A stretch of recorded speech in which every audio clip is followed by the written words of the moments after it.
Hey, all you guys. I could call you slashaholics. I could call you all kinds of things, but we are here in the Afterlife. Podcast! Welcome! So, this is very long overdue. Yes. We do apologize for that. We've been a little busy, behind the scenes here. I know we said we were going to tell everyone in the videos on YouTube, why certain things happened, like why we had to postpone 1 week. She moved. I did. Very quickly. Very quickly. And it was kind of like a mad dash to get her moved. So, that's one of the reasons why this is overdue. But that's also one of the reasons why the videos took a week off. Yes. And we're still trying to play catch up from that. Yeah, we are playing a little bit of catch up, but it was a good move, a good thing for me and for my kids, and it's a good thing for your sanity. For my sanity and for our future. Yeah, and, definitely. It's a good thing for everybody. I think so. I think so. But this is kind of part 2 of our trek down the paranormal. This is actually going to be talking entirely about one specific place. One specific place that was, up until recently, still in Peoria. I mean, the ground's still there, but yes.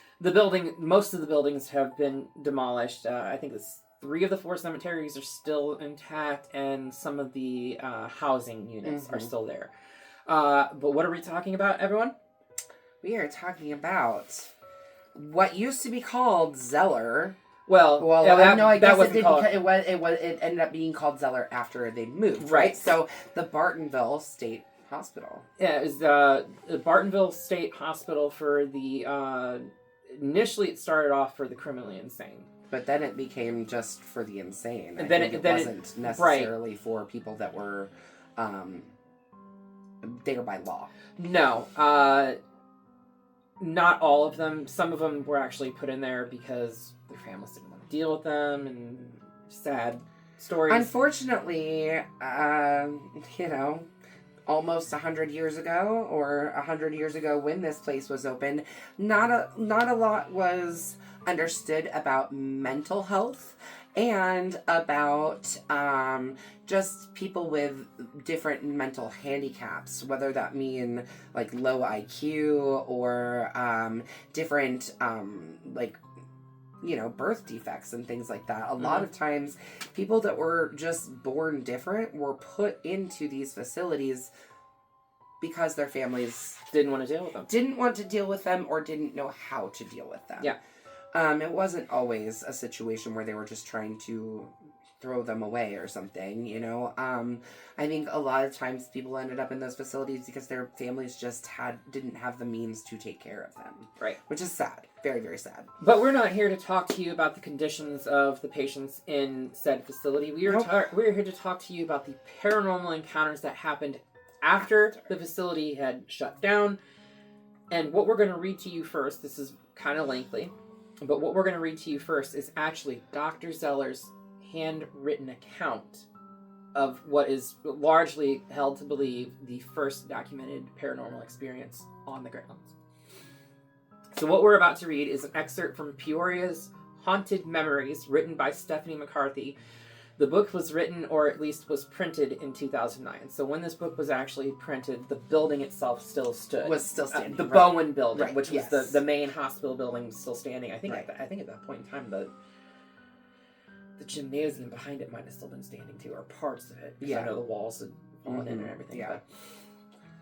But this is basically Dr. Zeller's first-hand account of the first documented case of paranormal activity surrounding the hospital itself. The following is an excerpt from Asylum Light, Volume 2, Number 3. Yeah. Printed, Volume 2, Number 3. Yeah. Printed December 1937, a monthly newsletter published by the Peoria State Hospital. So, bear with us because some of this verbiage is very dated. Yeah, we're reading directly from the article. Right. When the governor placed me in charge of the big new asylum for the insane that the state had just erected, I recognized that along with the problem of the living, the disposal of the dead was one of the most also have its share of attention. We buried the bodies of the friendless and unclaimed as the remains of the well-to-do were shipped to at the expense of the friends and relatives to such points as they designated. As the rows of headstones multiplied and extended, our cemetery began an object of interest and impressive service that marked each funeral were largely attended. The burial corps consisted of reliable employees and a half-dozen insane men who were handy with the spade and who went mechanically through the process of digging a grave and just as mechanically refilled it after the coffin had been lowered. With over 2,000 inmates, mostly elderly and indigent, the hospital's high death rate was nearly matched by the number of deceased left to it for burial. This kept the grave diggers busy. The hospital housed many interesting characters, and most unique of all was a bookbinder. Sent to Peoria State Hospital from a local poorhouse and unable to speak coherently, all that was known about him was that he had worked at a printing press as a bookbinder. According to the officer who took him in, once the mental aberration manifested itself, he expressed himself only in writing, except for official records. This individual was named by all simply as Old Book. I find it interesting that he expressed himself with writing but wasn't able to write his name. Mm-hmm. Or at least we don't know it, or whatever. Yes. He was strong and healthy, considerably demented, but harmless, and the attendants were not long in finding him a desirable worker, and in time he became a member of the funeral corps. He developed a strong, interesting trait at the first funeral in which he participated. Ordinarily, when the coffin was being lowered, the shovelers stood back, silently waiting at the end of the ceremony, when they would lay late to with vigor and complete the interment. The dead were all strangers to us, and our ceremony was simply a mark of respect rather than an indication of personal attachment to the deceased. Therefore, it may be imagined how surprised we were when, at the critical moment, Old Book removed his cap, began to wipe his eyes, and finally gave vent to loud lamentations. See, like I said, nobody writes like this anymore. The first few times he did this, emotion became contagious, and there were many moist eyes at the graveside. But when at each succeeding burial his feeling overcame him, and it was realized that Book was possessed of a mania that manifested itself in uncontrollable grief. Those of us who had studied association tests could see in this symptom the revival of some great crisis through which he had passed, some mighty sorrow he had experienced, and which in itself might have been the cause of the dethronement of this reason. Old Book had no favorites, and his routine never varied when mourning the dead. At the psychological moment that he would step back, spade in hand, in an attitude of waiting, first his left and then his right sleeve would be raised to wipe away a furtive tear, but as the coffin began to descend into the grave, he would walk over and lean against the big elm tree that stood in the center of the lot and give vent to the sobs that convulsed his frame, which could be heard by the entire assemblage. This particular testament of Ulmus americana, or spreading elm, it dwarfed surrounding trees, casting its shadow across the whole area, its generous branches affording shelter to hundreds of patients from the hot summer sun. Known as the graveyard elm, it became the most photographed tree on the premises, often appearing in annual reports as the physical symbol of the institution's motto, sane surroundings for the insane. The infirmities of age and the incurrent disease continued to deplete our population about as fast as it was recruited. We were singularly free from epidemics and even from fatal accidents, but the average age of our inmates was 58 years old, and we could not stay the hands of Father Time. The only exercise that Old Book took consisted of attending funerals. His long association with these functions had made him a fixture, and a funeral would not have been considered complete without his presence. Indeed, hospital employees grew to respect Old Book and his mania. Nurses kept him posted of upcoming funerals and dressed him accordingly for wind, rain, or shine. No burial seemed complete without his outbursts of grief.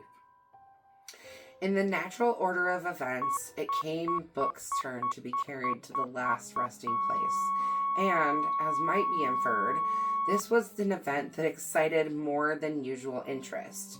The news spread rapidly that Book had shed his last teeth. Yeah, that Book had shed his last teeth, and through that quick process by which word passes among the employees of an institution, it was agreed that they attend his funeral in a body.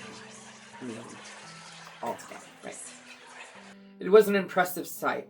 The hour was set for noon on a beautiful June day, a time that permitted the greatest attendance, and everyone came.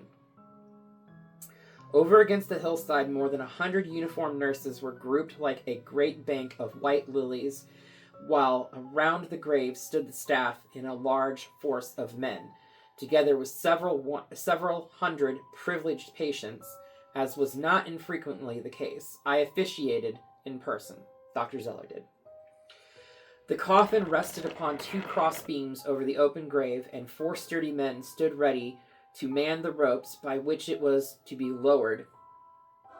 Just as the choir finished the last line of Rock of Ages, the men grasped the ropes, stood forward, and with a powerful muscular effort prepared to lift the coffin in order to permit the removal of the cross beams and allow it to gently descend into the grave. At a given signal, they heaved away the ropes, and the next instant, all 4 lay prone on their backs, for the coffin, instead of offering resistance, bounded into the air like an eggshell, as if it were empty. This caused much consternation as the nurses shrieked, half of them fleeing the scene. Above all the noise and confusion, however, was heard, by all, a wailing voice, turning all eyes to the great elm tree from which the cry emanated. Every man and woman stood transfixed, and there, just as always had been the case, stood Old Book, weeping and moaning with an earnestness that outrivaled anything he had ever shown before. We could not be mistaken. It was the same Old Book, and there was the same old cloth cap and the same handkerchief around the neck, and the attitude with which we were all familiar. I am not superstitious, and continuous association with the insane had long ago taught me to avoid psychic contamination. Therefore I, in common with other bystanders, stood transfixed at the sight of this apparition. There stood the nurses who were at his bedside when he died. There was the undertaker who had embalmed his body, and the 6 men who as pallbearers had carried the heavy coffin from the hearse and placed it over the grave. Yet there, in plain sight, and in the attitude so familiar to all of us, stood Old Book. Even though he had been invisible, his laminations would have been sufficient to identify him. It was broad daylight, and there could be no deception. No one moved or spoke, and a paralytic fear came over all of us. Summoning courage, several helpers removed the coffin lid, hands trembling as they loosened the screws. I nerved myself to step forward in order to peer into the empty coffin, but just as they lifted the lid, the wailing sounds ceased, and at the identical moment we gazed upon the calm features of our old mourner.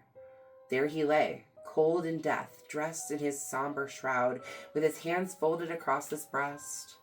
Everybody was invited to file by and identify the remains, but it was noticed that after casting a glance at the corpse, every eye wandered over to the old elm.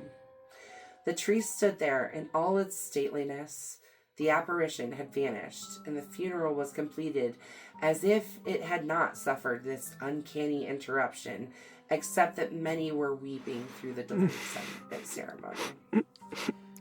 300 spectators were witness to this ghastly event, and within a few weeks the groundskeeper reported that the graveyard elm had begun to wither, leaves shriveling despite bucket after bucket of water poured at its roots. There was nothing to do, and within a few weeks it was bare of leaves, and by late fall many of its lesser twigs had fallen. In the course of time, other branches dropped until finally only the main stem and large forks remained. There it stood, plainly outlined against the sky, a monarch of the forest still. In spite of its absence of life, on a moonlit night its giant arms resembled those of a human skeleton, and it came to be looked upon with a feeling of awe and dread. Yet no one was willing to undertake the task of cutting it down. One of our men tried, but at first stroke he threw down his axe and ran to his quarters, declaring that in the clouds of smoke curved upward, he plainly outlined the features of our departed mourner. There's one unmarked grave in the cemetery, and when visitors comment on the missing monument, the guide hastily changes the subject and points with a shudder to the graveyard elm. See, I was told... It's marked now. So somebody did finally... Mm-hmm. Okay. Yeah, it is marked. I've seen it. Okay. So that is the first documented case by a board-certified psychiatrist or psychologist, whatever. I don't know. Doctor. He's a doctor. Right. He was a doctor at bare minimum. Probably a medical doctor as well. I mean, he was... I assume. I mean, they performed a lot of experiments. I was going to say, if the rumors are true... Those are not rumors. They're true. Every official source cites that he was not doing those things. Every official source. So, like, the people that run the state hospital, everybody that's talked to the people that run the state hospital now, all are adamant that nothing that was not above board was happening while he was in tenure at the facility. So, like I said, if the rumors are to be true, then yes, he was conducting needless experimentations on those patients. But we're not here to talk about that. And I say that those are not rumors because I personally have heard stories from my friend Chris's grandma, who I will always just call grandma. That's grandma. She was a nurse there.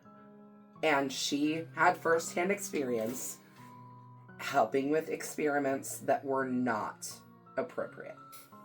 And were not medically necessary. Like I said, the official documentation states that none of that happened. It did, though. But we're not here to talk about that. We're here to talk about the paranormal aspects that people have encountered there. Since the building has closed. So we're not talking about... at least our stories. Yes. You know, yes. We do have one other story that one of our fans had submitted to us. We did ask, and I know Malia, yes, I'm calling you out, Malia, said that you were going to get us stories, and you never did. I also have, you know what? We could end up doing another episode. Maybe we get Malia in here to tell her stories. If she'll get on camera. Right here. If she'll get on camera and be recorded. I do have another friend who has a few stories. And you know what? I think once people have heard and start really thinking about maybe your story isn't from the Bartonville State Hospital. Maybe it's from a state hospital where you are from. Because I know we've got listeners all over the country and a few outside of our country. I would like to think that we do. Oh, no, I know we do. But I am sure that we are not the only state hospital that has paranormal experiences, nor are we the only mental hospital in the country that did needless experiments. I mean, one of the most documented facilities in this country, in the United States, is Trans-Allegheny Lunatic Asylum in Pennsylvania. They have some of the highest quota paranormal experiences that tons of paranormal investigators have encountered and recorded over the years. Mm-hmm. Yeah. And there was paranormal experiences happening there prior to it shutting down on top of that, too. Right. So, every facility, whether it be a prison, a state hospital, a regular mental hospital, institution, a regular hospital, I worked at Methodist Hospital here in Peoria. That place is creepy. Any facility where death had occurred is liable to be especially haunted. in high numbers, like hospitals, right, asylums, places like that. Yeah, right, for sure. So, I have a few stories that I want to share with you. Okay. The first one, and I know I've told you this one already, but you haven't heard this. I was in high school. Me and a group of about 15 friends decided to go to the asylum, and I didn't go in.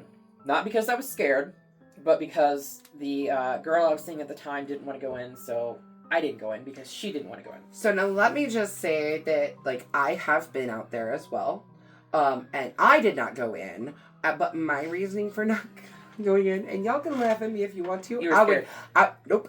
I will use this exact same reasoning for not wanting to go in. I'm fat. I was fat back then. I'm still fat now. And those boards, the building hadn't been open for a 72. very long time. 72 is Since the last time. 1972. And at those that time, boards were rotting. They'd been sitting there by that time 25 years at least. I had already heard of people falling through the floor, and I was like, my fat ass is not, one, climbing through a window, and two, falling through a floor. I'll hang out here. Yeah, fair. But so me, the girl I was seeing, and the driver of the vehicle, because mind you, we were mostly all underage, high school, but we hadn't gotten to our license yet. We stayed back. And when it came time for the group that was inside to exit said facility, they weren't like 2 people were there, but the rest of the people were still inside. Mm-hmm. So I got elected to walk my happy ass up to the state hospital and try to determine where the rest of our friend group was. As I'm walking up, and mind you, it was like a little hillside, and the sidewalk was still there at the time, believe it or not. Stairs going up and everything, and the sidewalk going up to what was the front door. Right. Well, because when we were in high school, you were a year ahead of me, but when I was in high school, and even shortly after high school, that building was still not in a state where you could go inside of it. You could go inside. You could go inside, but you were trespassing. Really, yes, you were trespassing. And was definitely not in a state I guess I should have led with that. Yes, anybody that was in there without going through official channels was trespassing. Yeah. Anyway, I'm walking up to the building, and the building itself, the Boeing building, was pretty massive. It was like it's a big building. I would say it's probably like 50 feet from end to end. Yeah. From 50 yards, probably. 50 yards, yeah. Sorry. 50 feet. Thank you. No. 50 yards. 50 yards, yeah, for sure. So I'm walking If not, maybe even bigger. If not, yeah. I'm walking up to the building, and I hear voices coming from one end, noises coming from the other end.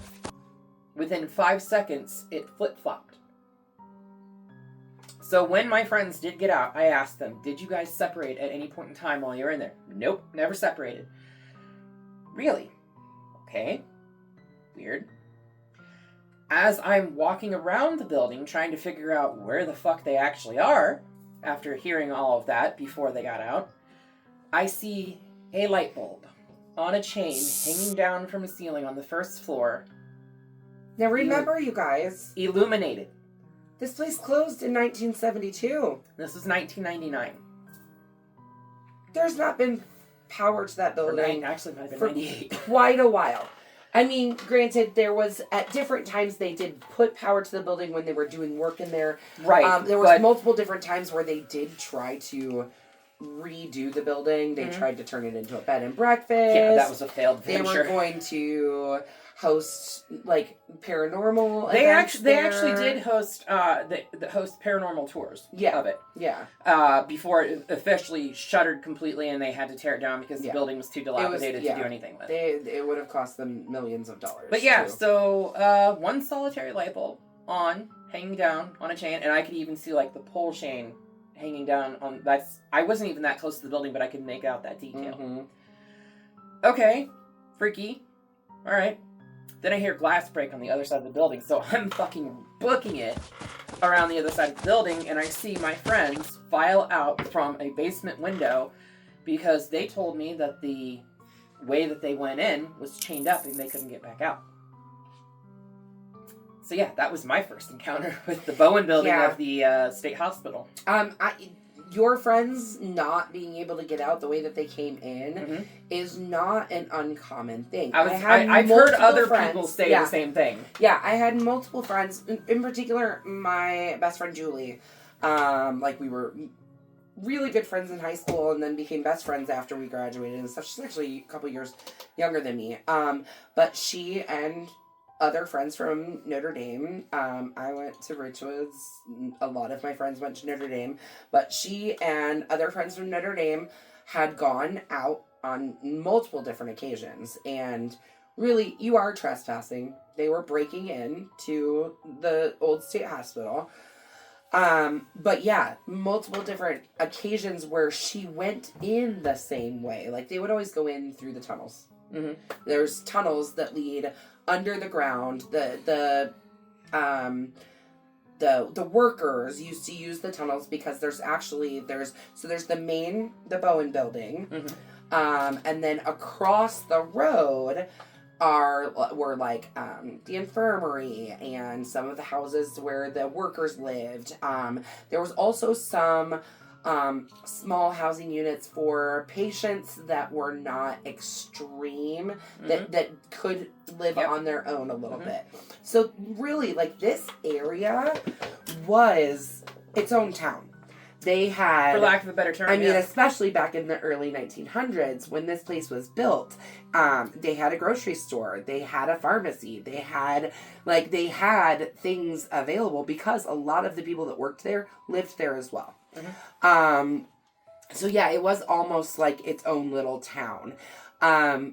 So on many occasions when my friends would go out there, when Julie would go out there with her friends, they would go in through the tunnels, which connected to the buildings that were across the street, the infirmary, the laundry, things like that were not in the big main building where they did all the treatment of the patients and stuff.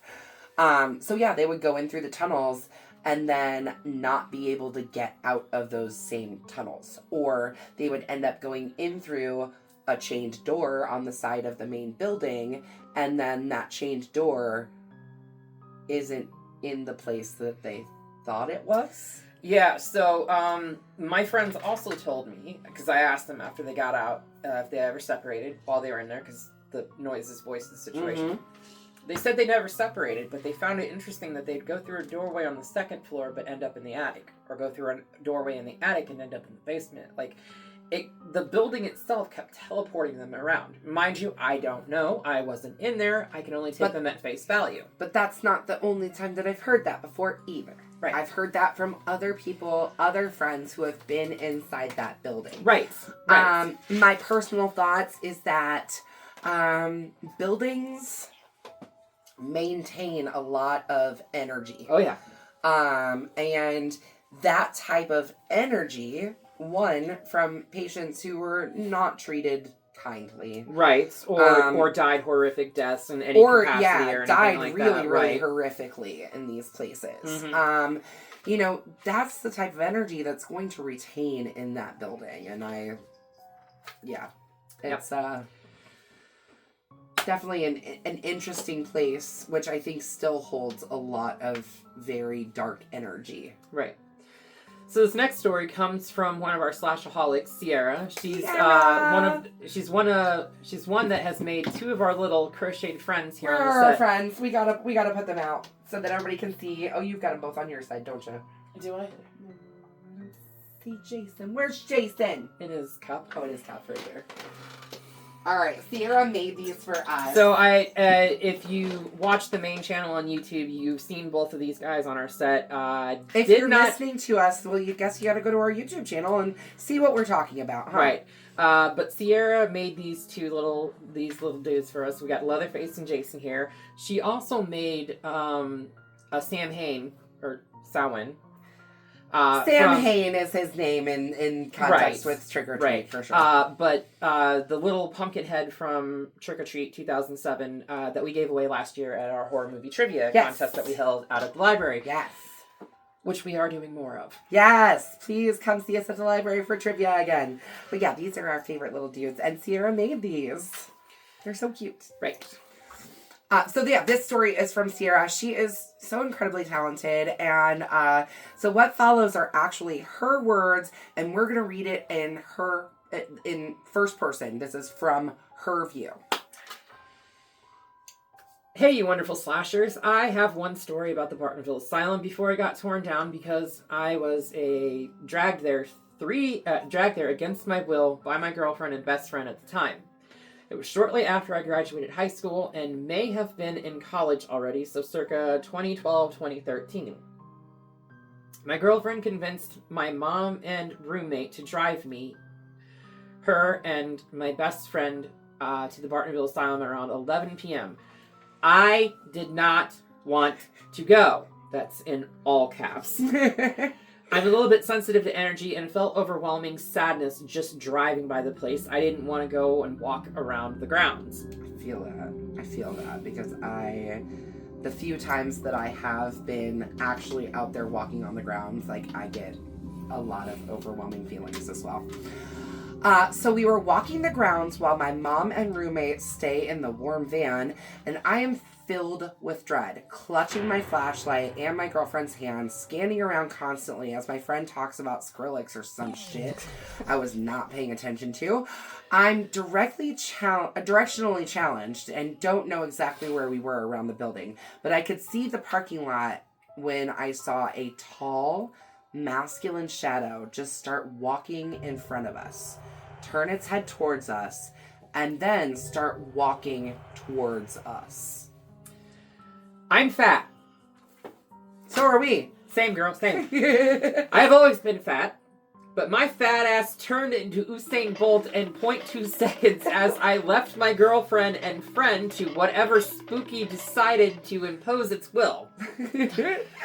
Next thing I remember is hurling myself into the running van as my mom and roommate laughed and tried to hide their surprise at how fast I could suddenly move. Atta girl, Sierra. Yeah, I didn't go back. The other two returned shortly after, admitting they wanted me with them because I was the sensitive one. Angry face. I cast a protection circle around the van and told the spirits to stay where they were, and we went home. The entire adventure lasted about 15 minutes. 16 minutes more than I wanted it to. Sounds about right. Yeah, I would really love to. Like, okay, Sierra, you gotta fill us in. Like, what did your friends see after you bolted? Like, yeah, I want to know. Do you even know? Do you even know? Did they tell you? You saw a shadow person. I have seen shadow people out there as well. Yep. I've been out there in the daytime and seen fucking shit that'll turn you white. Mm-hmm. Yes, that is a Ghostbusters reference. Go ahead. So, I don't have a ton of experience. I've only gone out there once when I was not supposed to be there. Well, obviously none of us were supposed to be there. No, I was there when I was allowed to be there. Okay. Fair, I guess. Yes. But the vast majority of experiences come from people that were not supposed to be there. So I was only out there once when I was not supposed to be there. Basically, just walked around the main part of the building. Definitely got just these really awful vibes, feelings that made my chest hurt, made my stomach hurt, just that whole thing. The time that I was there when I was allowed to be there, unfortunately, there is, and I'm not going to talk trash. There is a group that does a haunted house on said grounds. The very first year that this group put on the haunted house there, and I don't know what it's like now. I only went this one year, and it pissed me off, and I did not want to go back again. So this group put on a haunted house in the infirmary. It was called the Haunted Infirmary. Still put it on, actually. They still put it on. The infirmary is where most people died. Okay? Or at least where the Spent operations and stuff like that happened, yes. for the most part. Yes. This is where people were treated for illnesses. This is where it was basically the hospital, you know, that's typically what infirmary means, Jenny. So, I know. So, sorry, I had to throw a little shade. Into this haunted infirmary. Right. And literally everybody there is dressed like patients. Or dressed like patients. Right. It was super disrespectful. I'm the kind of person that, like, I think it's wrong to disrespect the dead in that way. They don't see it as disrespecting it, though. It is disrespectful. I know. I'm saying they don't see that, though. They've got people dressed up as patients, covered in blood, and acting insane. Like, these people... No, I get it. I know. I get it. It's wrong. It's wrong. However, on that very same night that I visited the haunted infirmary and decided I will never go back there again, they did, and I don't know if they still do this, a haunted hayride ride where they took you out into all the old cemeteries. And 3 of 4 that still exist. Yes. And told stories about different patients that were buried there. Who knows if those stories were true. However, they did tell the story of Old Book. Which, that was really cool. I enjoyed getting to have a tour of the cemeteries without being in places where I worry that I will hurt something, break something, be disrespectful to the people that live there. Like, they kept it was very, I love the way that they did that. I don't know if they still do that. I have no idea. I feel like that was the most respectful part of the whole entire experience for that night for me. But yeah, it was very, very cool. And I would absolutely go back out there if they did something respectful, like a hayrack ride that goes all around the grounds and tells you real stories. However, I don't think what they're doing in the haunted infirmary is respectful. That's my personal opinion. I agree with you on that aspect. I mean, and I say that saying that I went to that 15 years ago. Literally the first time that they did it there. The first time they opened it there. I went to the first one and refused to ever go back again. So I've actually been out to 2 of the 3 still standing cemeteries. The large one, which is back by like the housing units and stuff like that, is the one that I've been to the most because it's the easiest to get to. It's the easiest to get to. Yeah, because the other ones are like down hills and stuff. Yeah. There was one night I was out there with an ex and a couple of friends, and the way the larger cemetery is set up is it's a long road that goes back from like the access road, and like basically the main road, Pfeiffer Road, which goes in between like the main building is on this side, Bowen Building, and Bowen Building over here, and then everything else is over on the other side. Right, and Pfeiffer Road runs in between it. But this was an access road off of that Pfeiffer Road, and then the trail going back to the cemetery. Mind you, there is a chain that says dead end. Yeah. Well, and like the thing is like Pfeiffer Road comes up through there. What the roads that used to be part of what literally was a town aren't roads the way that. It's not part of the city roads anymore. Where we're going, we don't need roads. But it's not a city road where you have houses and things like that. They have not built on this space. There's still roads, but they're roads that belonged to the houses and the facility. Right. So the cemetery is designed with the trail going back, chain across, and then you walk into the cemetery, and it's probably 150 yards all the way to the end, and all the graves are on to the left, and then there's you can see the faint outlines of an old trail that would swoop around for the hearses. Mm-hmm. And that's how they would come in, drop the casket, hearse would leave. Right. So we're out there. It's nighttime, obviously, because you don't explore Yeah, you don't go haunted places during the day. I got a story in the daytime, too. But we're out there, and I swear to God, on everything, we're walking through the rows and rows of headstones, right? And it's woods that surround the entire area, the entire cemetery, right? At the far corner of the cemetery, I see this red light in the trees. Could not tell for the life of me what the fuck it was. Right. But then I hear a deep growling voice that was like right next to my ear. It sounded, that's how close it sounded to me, right? It either said no or go. I couldn't make it out, but it was definitely But either way, it was saying, get the fuck out of here right now. Basically, right? And that red light that was in the trees was coming out of the trees. I booked it out of there about as fast as Sierra did. Yup, bye.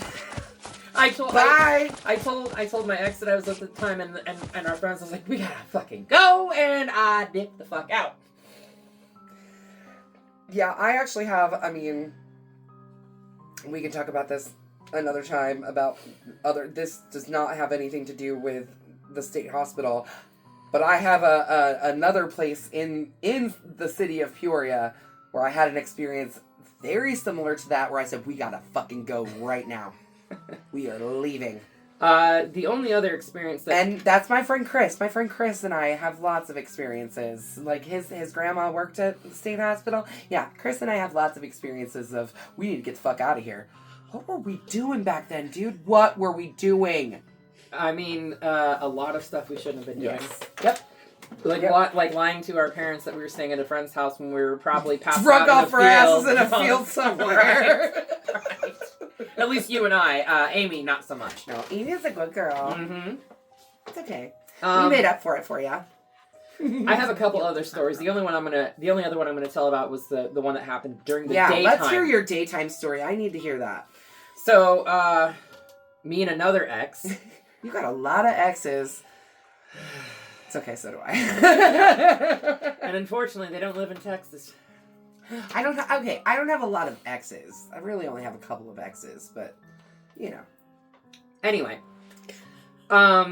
we went out to the building with a camcorder, and I swear to God, I wish I had this fucking footage. I don't have the My camcorder sister anymore. claims to have video footage from the state hospital. So, not that I talked to her or anything like that, but she claims. We're walking around the building, right? The Bowen building.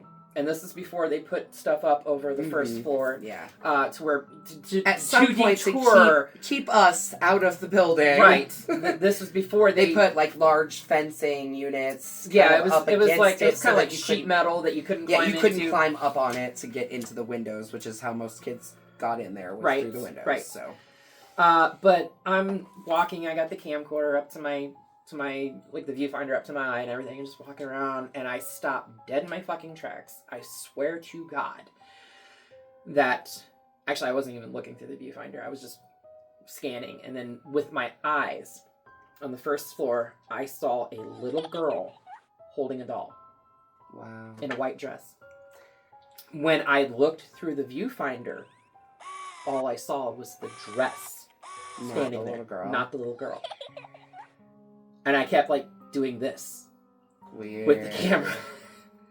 And I ran around the building to my ex that I was with at the time, showing her the footage. And we went back around, and of course, it was gone. Yeah. Yeah.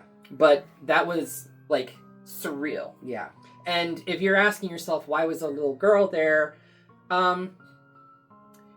Most state hospitals, most asylums... Let me rephrase. Most asylums, they started winding down around mid-century, like mid-1950s. Yep.